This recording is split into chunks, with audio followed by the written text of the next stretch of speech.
Good afternoon. Welcome to India, Minister Jan Lipavsky. My name is Dhruva Jaishankar. I'm here for the Raisina Ideas Pod with ANI on the sidelines of the Raisina Dialogue in New Delhi.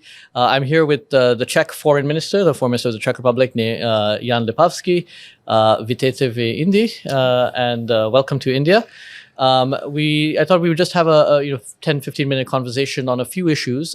Maybe start off by talking a little bit about, your country is a NATO member, a European Union member, and in Central and Eastern Europe. Obviously, what the developments in Ukraine are very important for your country.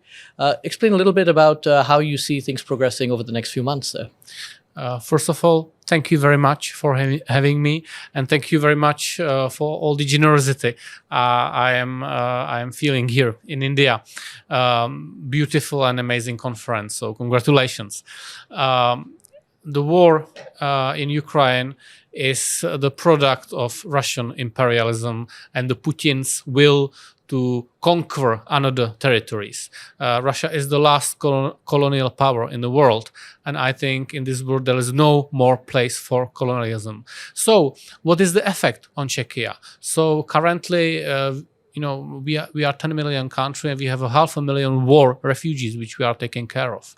High energy prices, inflations, support to extremism. Those are methods which Putin is trying to use against Europe, and it puts quite a lot of pressure on our society, on Europe as such. So definitely it leads to us to only possible conclusion that we need to support Ukraine as long as possible, because if Ukraine falls, we will have the same problem but much closer. I know there have been a lot of discussions with your European colleagues and other European countries about NATO and commitment within NATO to Ukraine and to continuing supporting Ukraine both militarily and financially. But also, there are concerns about the U.S. position, particularly after the elections in this November. How do you see that changing your expectations? I mean, do you see a greater push towards European sovereignty, about collective defense? Where do you see that going? Year 2024 is an election super year. There is so many elections in many countries, including India. Yes. But no one is watching elections in Russia. Mm-hmm. No one cares because everyone knows who will win.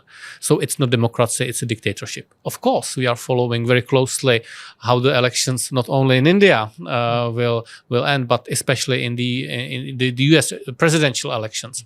And there are basically two options. One on the other candidate. Most probably it will be Biden or Trump. And in this sense, it is quite easy to analyze, to understand, to discuss with people from both aisles and to prepare for that. I think one message is clear. Europe needs and must be responsible for its security. Everything is pointing towards to that. Of course, I am not happy that the Congress is not able to agree on a financial package for another round of military supplies for Ukraine. And we also can see the direct implication of that on a battlefield. Mm-hmm. So I wish that the US will be able to provide this help, and that even both future possible administration will continue to help Ukraine, because every actor in the world is watching if Putin will be able to get away with his behavior in Ukraine, and it's a Pandora box which shouldn't be open. If I can pivot, the Czech Republic was very unusual. I think it was the first Central Eastern European country to have an Indo-Pacific envoy or special envoy.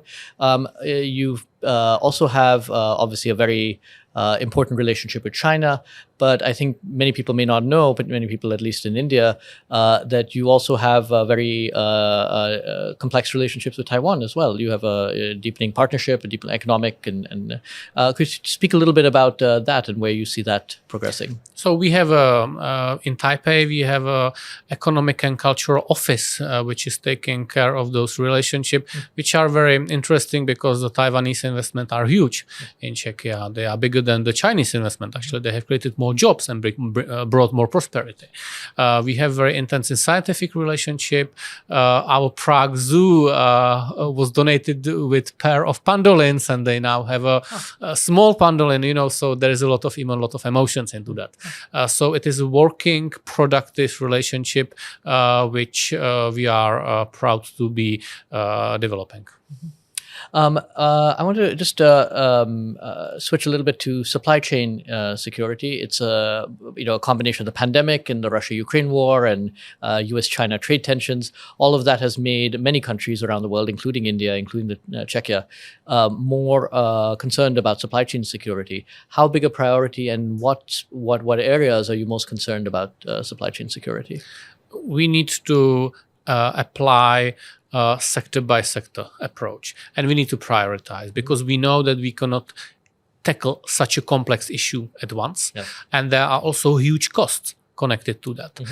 So I think it's obvious that the matter of artificial intelligence, for example, and many developing sectors are the first one. Cybersecurity, protection of data. So those are the areas where we need to work the most urgently, and maybe we will then move to other sectors. So that's how I see it. It's not the task that one country can do by alone.